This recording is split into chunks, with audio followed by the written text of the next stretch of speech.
Welcome to Heads Up, the ISC research series that keeps you informed of the latest trends happening in the international schools market. Let's get started with our episode. Welcome, everybody. Good morning, good afternoon, good evening, depending on where you're listening from. My name is Nalini Cook, and I'm Head of Research for Europe, the Middle East, and Africa for ISC Research. And I'm delighted to welcome you all today to our discussion on international mindedness within an international school setting. Our event today is sponsored by Bulb, an edtech company specializing in digital portfolios. Bulb is the place where students and educators can curate, create, share, and showcase their smarts. To find out more, do visit my.bulbapp.com. And of course, a huge thank you to Bulb for their support. Now, international orientation continues to grow within the international schools market. In fact, ISC Research has identified that today over 50% of international schools have an international orientation, and the number keeps growing year on year. As the rise of digital platforms and changes in country regulations and policies enable further opportunities to connect, it's perhaps no surprise that many schools are increasingly looking to offer a more international education. But what makes an international education attractive to parents and educators around the world? Well, international mindedness is one response that we've heard numerous times. And it's a common assumption that international mindedness is an automatic byproduct of a successful international education. At ISC Research, we decided to explore this subject of international mindedness just a little bit deeper. The international schools market has evolved considerably over the past 40 years, from fulfilling the needs of expatriate families to welcoming local students. International schools have continuously developed their mission. So how have those changes impacted students and their development of international mindedness? We've recently produced a specialist report on the subject, which is free to download at iscforschools.com/student profile. The purpose of the report is to open new conversations about the role of international schools and how the international education community approaches their responsibility towards cultural intelligence. And that conversation starts here today. So without further ado, I'd like to welcome our panel who've kindly agreed to join us to discuss international mindedness. Chris Allen is Director of Learning and Technology and the Theory of Knowledge Coordinator at the Sahwa schools in Oman. They're national schools with an international curriculum. Chris has also just completed research into the contextualization of international mindedness in an international school environment for his Master's in Educational and International Development at UCL. So very well qualified to be here and joining us today. Hannah Senel-Walp is an experienced educator across international curricula in both face-to-face and online contexts. She's currently head of strategy and operations at Elite IB Education, which provide IB specialized tuition and courses to students around the world. Again, great expertise, and thanks for joining us. Maria Krasinski is the Managing Director of News Decoder, which is a global educational news service for young people, which helps schools to fulfill their mission to create better global citizens. And Anson Wong is both an international school alumna. She attended 4 different international schools over a period of 15 years, and a psychology and cognitive science student at the University of California in Berkeley. Anson actually conducted some of our research into international mindedness over the summer while she was interning with us at ISC Research. So a very warm welcome to all of you. I'm going to focus our discussions today on 4 things. Firstly, how international mindedness can be defined. Secondly, how international mindedness is taught. Thirdly, how it's assessed. And finally, how international mindedness can be further developed within international schools.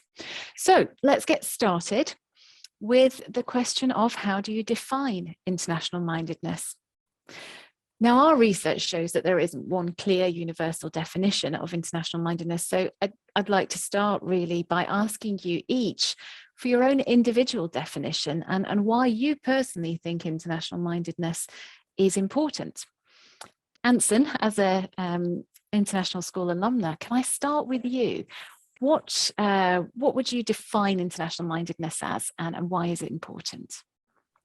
Hi, everyone. Thank you so much for having me. It is an honor to be here and to be speaking alongside these wonderful experts in the field. So to me, international mindedness is an attitude towards understanding the interconnectedness between individuals and groups around the world. It is also the acknowledgement that we are not the same and that we may have differences, yet despite all that, we respect each other's position and are willing to work towards maintaining peace and minimizing conflict. And this is crucial because the world is growing more interconnected, and developing or having this mindset is a powerful tool in battling many injustices in the world. Thanks. That's a really good start. Thank you. Now, as I mentioned in the introduction, the international school profile has changed considerably in the last 25 years, often to include an increasing number of local students. So as we move to looking at how international mindedness is taught, Chris, let me come to you. In your view, do teaching and learning models need to evolve in line with changing student demographics? And if so, how are they doing that, or how should they do that? And what would you recommend? Yeah, thank you. Great question. I think what the report shows really clearly is that the data is there that international schools, as you said, are changing. The demographics in the schools are changing. My school is an example of that. It's an Omani school in Muscat that's been around for about 25, maybe 30 years. And Omani students, increasingly international teachers, international curriculum's been introduced over the last 5 years, international baccalaureate. And so there's been this shift as a national school needing an international focus for the globalization that's impacting and changing this country and the GCC.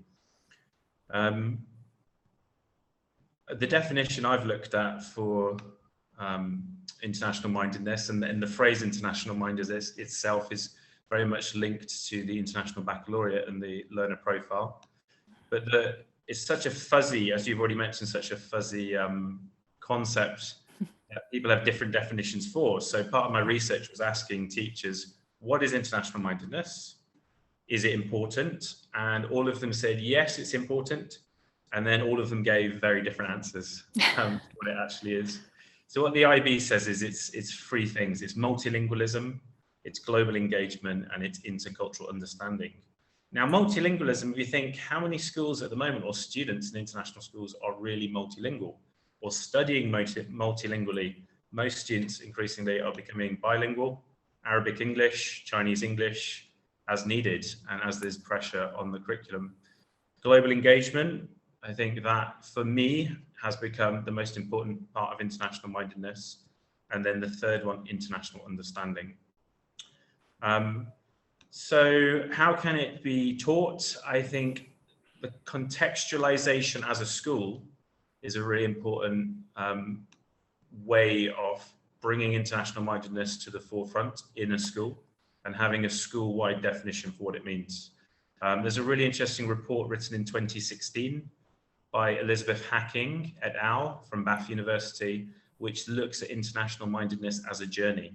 And it studies international mindedness in different IB schools in North America, Europe, Middle East, and Asia, and compares their international journeys. So I think the key thing is, first of all, for schools to actually define, as our school community, what is international mindedness. Thanks. Thanks. Yeah, that's a school needs to almost have defined it themselves first before they're in a position to teach it to their students. Thanks. Now, Hannah, you've worked with both international and UK curricula.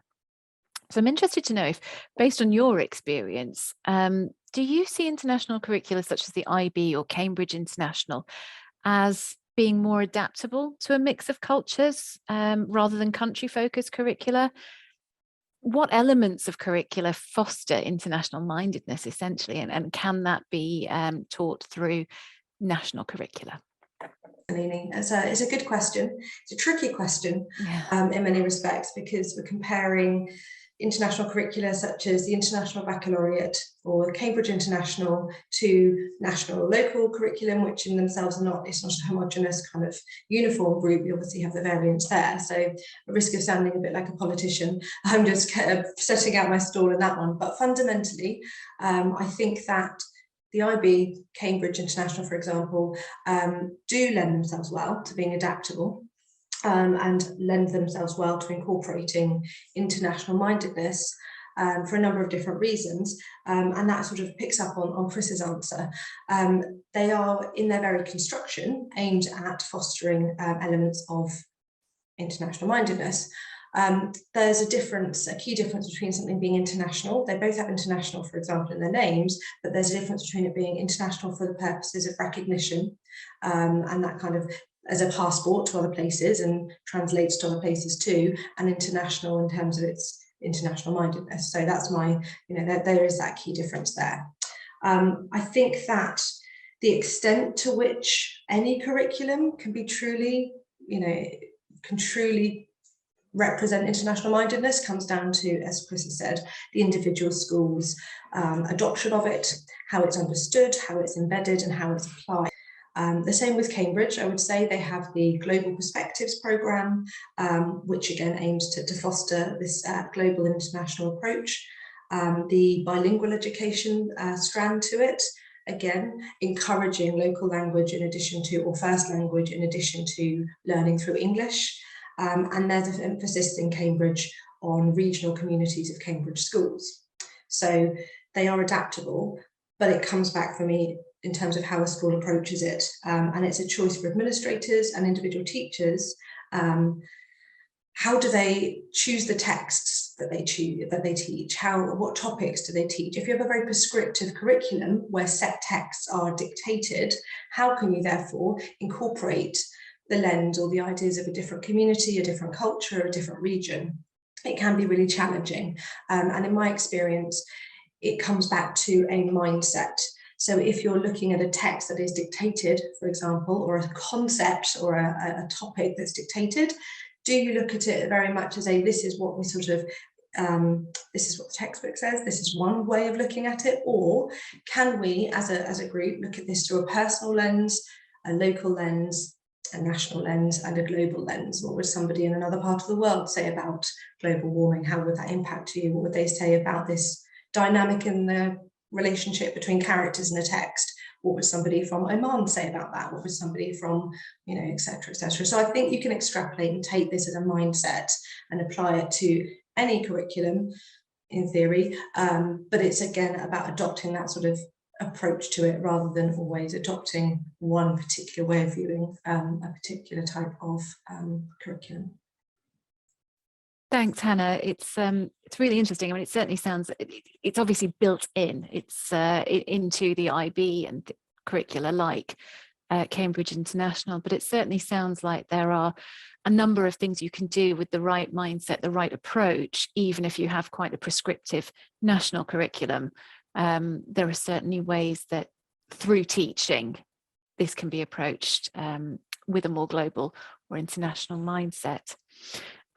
Anson, now, as an international school alumna yourself, I'm interested to know what your student experience was like and whether international mindedness was something that was defined, discussed, developed, taught at all in your school in a way that you understood. Was it something that's had an impact on your university experience now?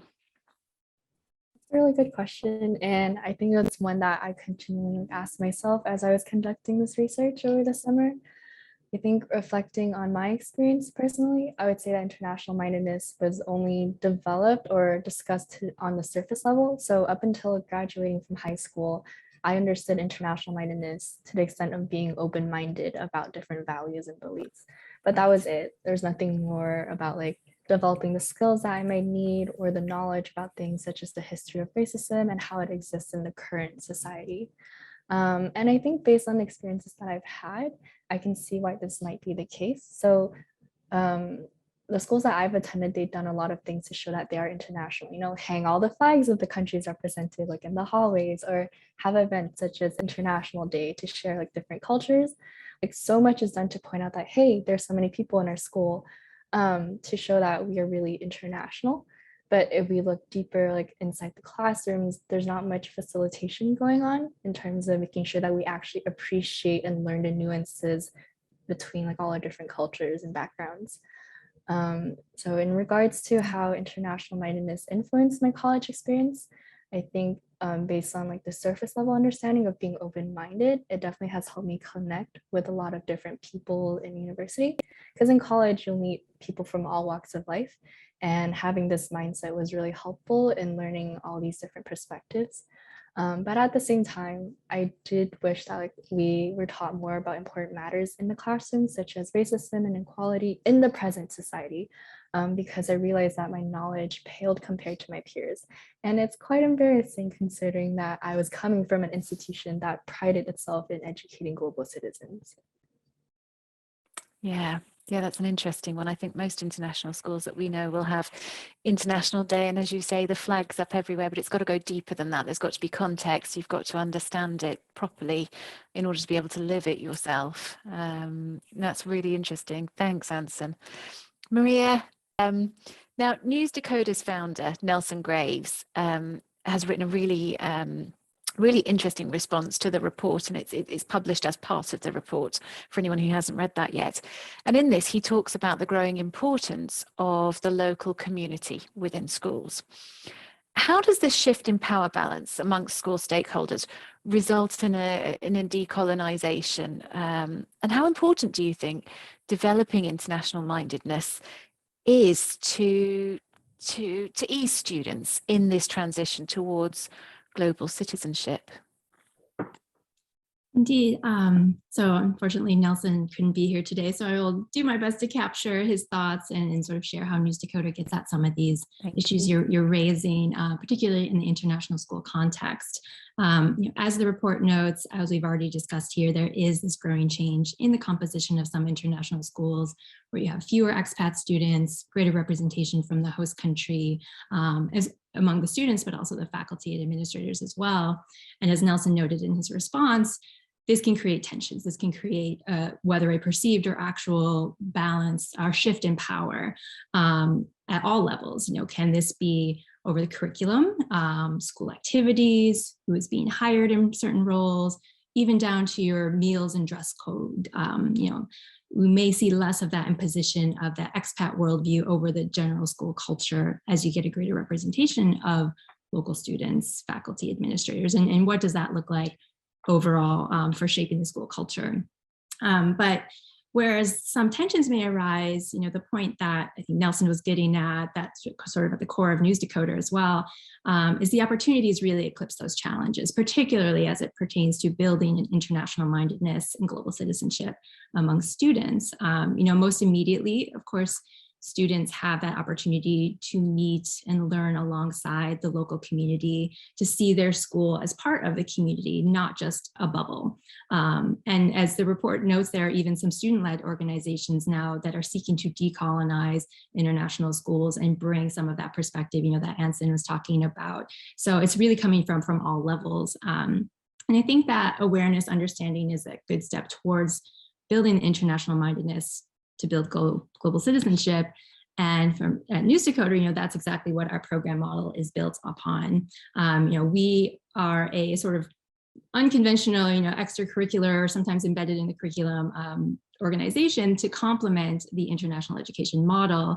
We're currently working with 22 schools in 17 different countries, some with a mix, as we've been talking about here, of international schools that draw mainly expat students, others are national schools with an international curriculum, or a mix. And our mission is really to help students go beyond their classroom walls, immerse themselves in the local community, and tell those local stories that connect to global issues.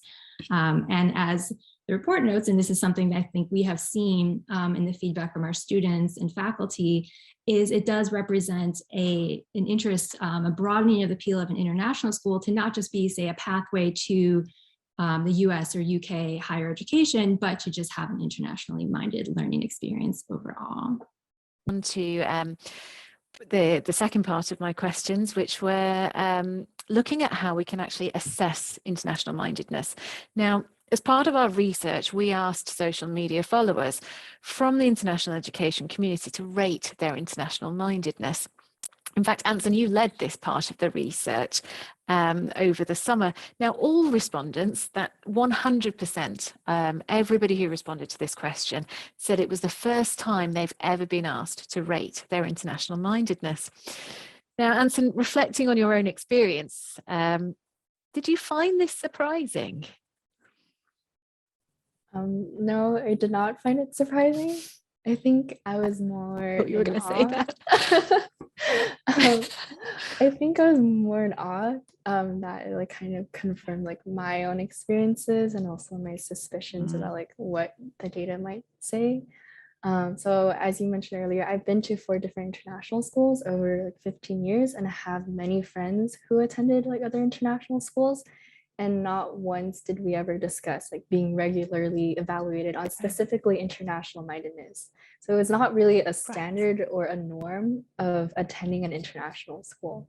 And I think looking back on my experiences, I can't remember a time when like topics about race, gender, and power were discussed outside the context of the books we were like discussing or studying in the classroom, or when classes actually like educated students on the current issues that perpetuated the global society.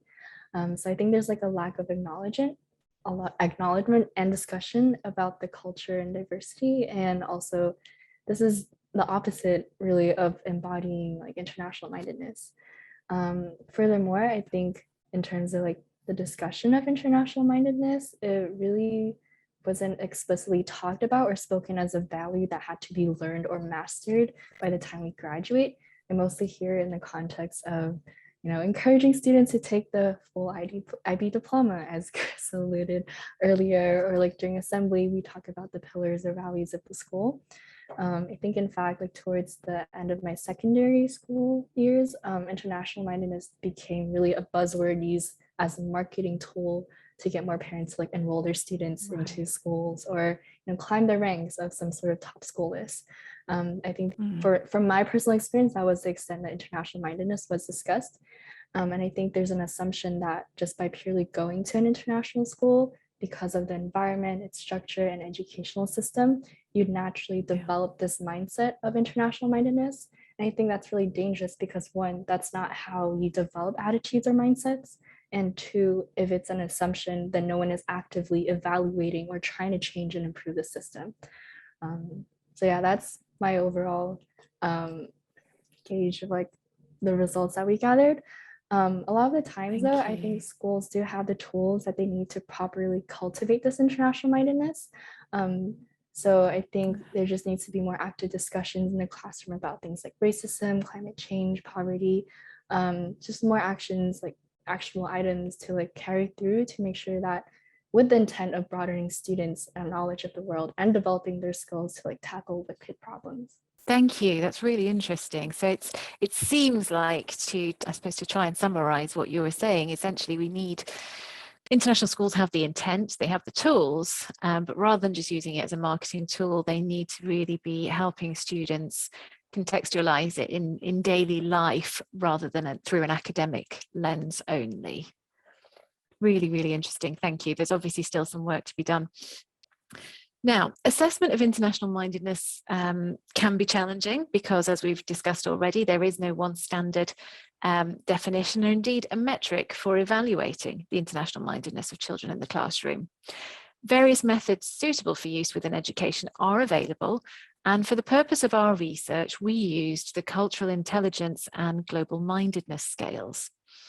Cultural intelligence is defined as the capability to work and relate effectively in culturally diverse situations. Global mindedness is a worldview where one sees oneself to be connected to the world community and sustains a sense of responsibility for its members. And Maria, I'm interested to know if you think one matters more than the other to develop global citizenship, and if so, why?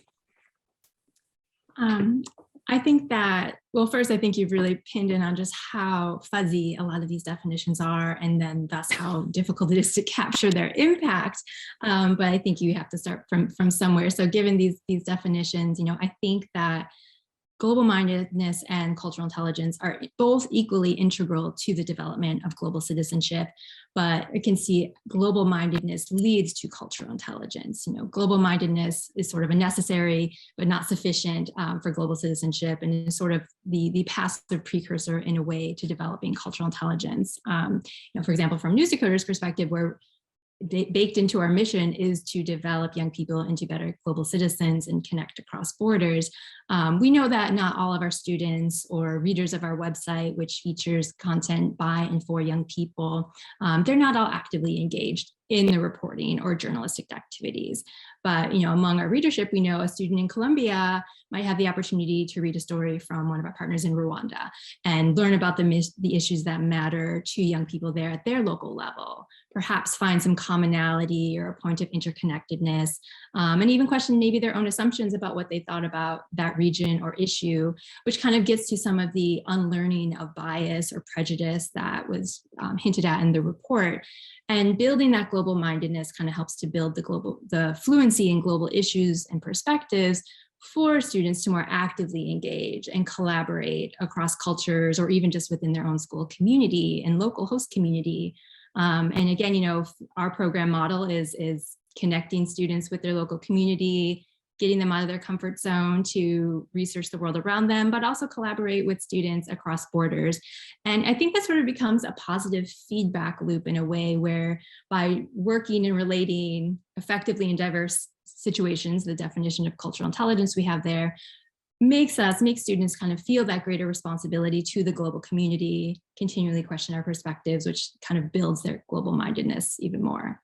Anson, do you think cultural intelligence and global mindedness are an important part of the student experience? As we're all increasingly connected to the world, do all students need to become global citizens to better prepare for life after school? That's a good question. I think before I answer this question, though, we mentioned global citizenship quite often, and I would like to provide some sort of definition. So a global citizen is one who acknowledges their role in a world community. It's linked to the understanding that global well-being also influences national and local well-being, and vice versa. Furthermore, global citizens are anti-racists who actively speak up against injustices, understand the complexity and the intersectionalities that make up our world, and also understands the impacts of one's individual decisions across systems and borders.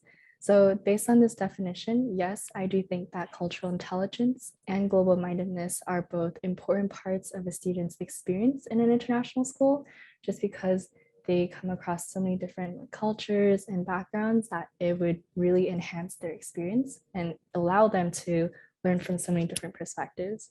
But I also think it's an important part of their education, and their important topics and skill sets that should be a part of their learning experience and tools that they can have with them as they move on after graduating from school. So yes, I think they are both crucial components of being a global citizen, and schools should take more intentional steps to cultivate these skills and mindsets in their students. Thank you. Thanks. And thank you for that definition there of global citizenship. I think that's important. I think we've established that we think it's important, global citizenship, international mindedness, cultural intelligence, etc.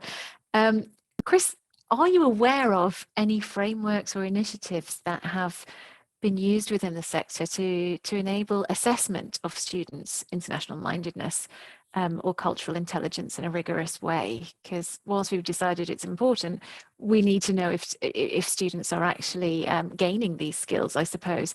And if you're not aware of any frameworks or such, how would you suggest schools can begin to approach this? Yeah, great question. As educators, we're always wanting to assess and permit things. The report was really helpful in highlighting those different frameworks. I've not seen any from my experience used in school. I think it's been helpful listening to Anson. It sounds similar, her experience in different international schools, that it wasn't obvious. It was maybe talked about, but then the focus was more on the academic subjects. The one that I am familiar with is IDI Intercultural Development Inventory, which I actually took part in myself. But that is more a focus of it's as an expat in a culture, how well have you adapted to a culture? So I wouldn't say that's necessarily a measure of international mindedness, more a measure of your adaptability to a new culture, but it is an interesting framework. My thought about measuring international mindedness, and I was listening again to Simon Sinek, and I'm sure you've heard of his book, Infinite Games, and the idea of finite games versus infinite, and this concept of international mindedness being infinite game, and a process. And for me as well, it's communal, it's not individual. And so being part of an internationally minded community, school community, where it's experienced. And so when you are a member of the school or you go onto the school campus, there's a tangible sense that this is an internationally minded community. There's obvious parts to that. I'm a big fan of Model United Nations, eco clubs, service learning projects, but not on the surface level. I think it's real deep surface service learning projects that do have an impact on the local community, but then also kind of long-term projects that schools can do. The UN Sustainable Development Goals, really key, and it's great to see how that's been shaping different curriculums and different kind of schemes of work that I've seen in different schools. I think the IB, if you think, I mean, the IB itself, the whole process is about international mindedness. So is that an assessment of international mindedness with CAS, TRK? You know, so if you get a top score in the IB, are you fully international minded? I'm not quite sure. But where does the change? And I think the change has to start with the leaders of a school. I think they lead by example, and starts with the staff and being an internationally minded community. One book that I've read about culture I found really interesting is Culture Map by Erin Meyer. So I'd recommend that book, and looking at her stuff also on YouTube. And my school and other schools I've been involved with the CIS, Council of International Schools. And one of the things I like about the CIS self-study is the idea of global citizenship, the phrase they use, building it and defining it as a school, and it's contextualized. So it's the school community, the local school community. Increasingly, as we're saying, those are national students, national families, and they're bringing that concept of global citizenship. And then the school going through the self-study process is working towards accreditation, whether they are global citizens or not. So CIS, I think, is a good accreditation body. Thanks. So it sounds like there's not really a rigorous framework out there, or certainly not an explicit one that's available to people, but there are lots of resources that people can tap into to at least further their assessment at schools through people like CIS or their own reading. So thank you for sharing some hints and tips there. I'm going to move on to how we can further develop international mindedness. Now, our report indicates that international school students have opportunities to engage in open conversations and interact with students from other countries and cultures outside the classroom. Now, it's a potentially a really interesting metric to show that international schools provide an environment where international mindedness can be effectively developed. But this doesn't in itself, as you were just saying, guarantee development of international mindedness. It's an important topic that today doesn't appear to be much discussed. Hannah, as an educator practicing outside a school context, do you think the development of international mindedness and perhaps the questioning of current approaches to developing it is worth discussing more openly and could benefit us? I do. I think it's important for us all to take outside of just the school context. And one of the reasons for this is because the number of people, companies, the industry that works in an educational context but outside of the school context it just continues to grow. I think in many respects accelerated by the shift to online learning and the pandemic, but fundamentally this has been a change that's been growing for I'd say almost 20 years. We saw that perhaps initially through things like the Khan Academy model, revision courses, obviously tutoring. There's a really enhanced emphasis on that in the UK, certainly, as a kind of response for COVID and lost learning. We also see elements of supplementary course provision, skills development, Eat&X. Essentially, there's a whole world out there of additional and sort of supplementary educational services. And that's obviously a kind of an entire industry within that too, hoping to sort of seek the needs of a number of students for a number of different purposes.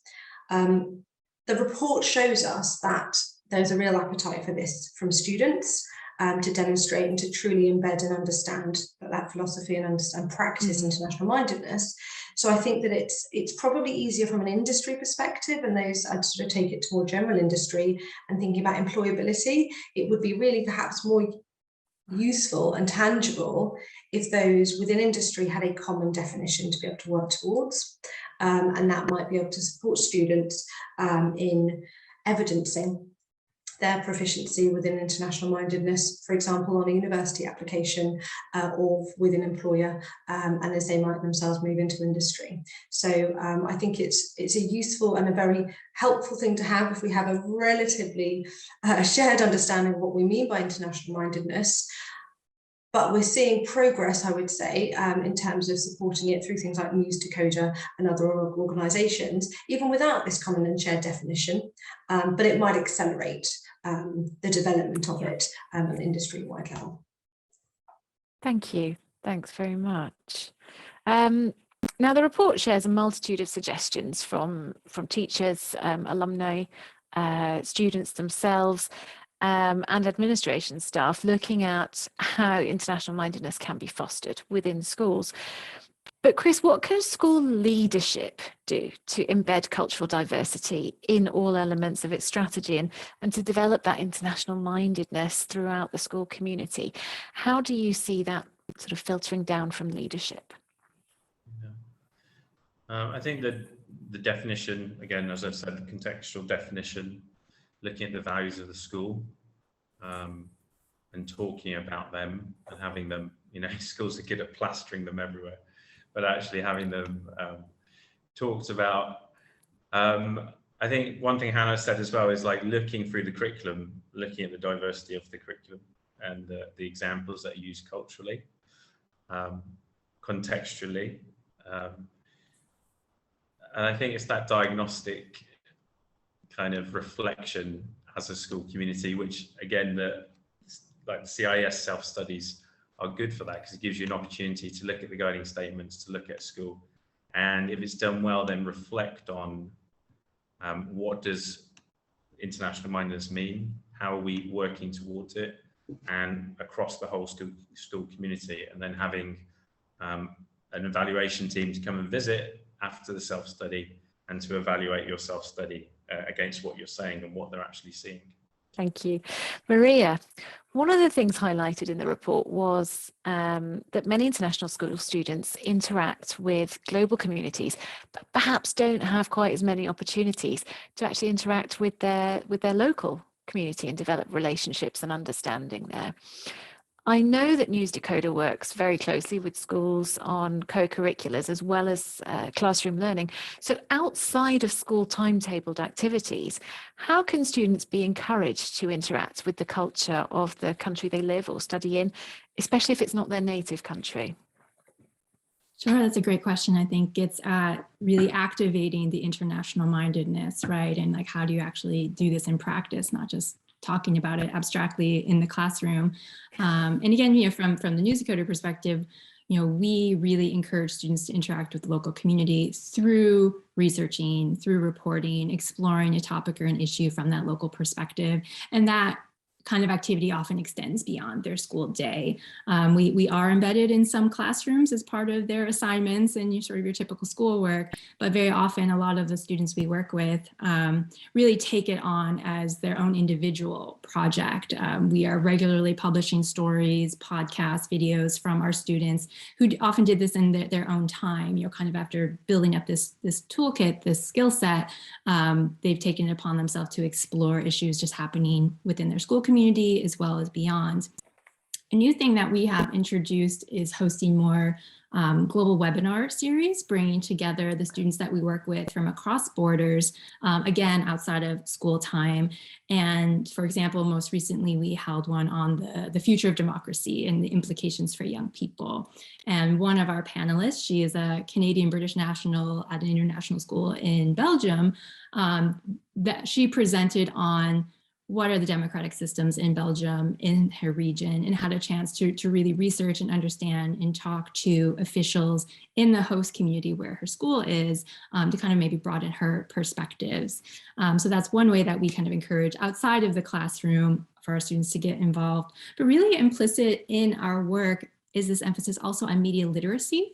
And so through our programs and activities, students build the tools to become media producers, but in turn they become more savvy media consumers. And we're always encouraging students to look at local media, see the perspectives that are being presented on politics, different issues, and really bring that critical eye to understanding what primary sources are, looking at quotes, seeing who is represented in these stories, and just be more connected with the local community that way. So there's a lot of work to be done here. We're certainly not going to solve the problem in a 5-minute discussion, but I think starting to talk about it is a really important first step. So again, any comments from anybody listening, very, very welcome, and let's keep the discussion going. How can we best develop international mindedness in monocultural international schools? Chris, I'm going to throw this one over to you, given that I think essentially you're probably the most experienced in that setting of us here. You're teaching in a national school with largely or entirely Omani students. When you're in that monocultural setting, particularly when that monoculture is your host country as well, it must be a little bit more challenging to look at the diversity of international mindedness. Any tips and hints for how schools in similar settings can go about doing that? Yeah, I mean, it's a good question. I think the framework of the IB, again, as a framework, so it can be contextualized. Working at an IB school in the Middle East is helpful because it's you embracing the local, but then also looking outwards. I think diverse faculty really helps, and thankfully in my school it's very diverse. We have expat teachers from all over the world, India, South Africa, Canada, America, a few Brits. So that diversity really does help. So students are interacting with different nationalities through the teaching staff. But having a focus of, the case studies and examples you're using, looking outward. And it's been harder, over the last few years, well, nearly a few years now, to have trips and international links. We're trying to build those links where possible. I think as well, one thing I want to mention is this idea of global cause and how uniting around a global cause, so a pandemic, climate change, human rights, and looking at what does that mean in our context, but what does it mean in this other context? What does it mean around the world? And how this issue unites us as neighbours. So I think increasingly international mindedness and global engagement, cause centered on a kind of local cause that has international impact, is the key. So as common humanity, what we're experiencing, climate change, is endless links, infinite game links that we can make across the curriculum and impacting students' lives. Yeah, gives it a bit more accessibility as well, I can imagine. I'm conscious we've really only scratched the surface today. There's so many good practices to share, and so many conversations, important conversations to keep having with the international education community around this subject of international mindedness. I'd really like to thank all of my panelists today, Hannah, Chris, Maria and Anson. Thank you so much for joining us and sharing your time, your insights, and really contributing to a very insightful discussion. I hope this will open up many more conversations on this topic. We most certainly don't claim to be the experts on international mindedness, but I do encourage you to have a look at the report in order to start your own conversations, whether that's with your colleagues, your peers around you, whether that's internationally, or indeed whether that's with feedback to ourselves. I certainly think there's a lot to be still explored here. Please feel free to reach out to us, to the panelists on LinkedIn, social media, etc., if you'd like to continue the discussion or simply want to connect. And if you haven't already, remember that the report is there. It's on International School Student Profile, and it's available to download for free at iscforsschools.com/student profile. Thanks again for tuning in. Thank you to my panelists, and of course, thank you to our sponsor, Bulb Digital Portfolios. Until next time, stay safe. For more information about Heads Up, including access to previous episodes, please visit iscforschools.com/headsup. Until next time.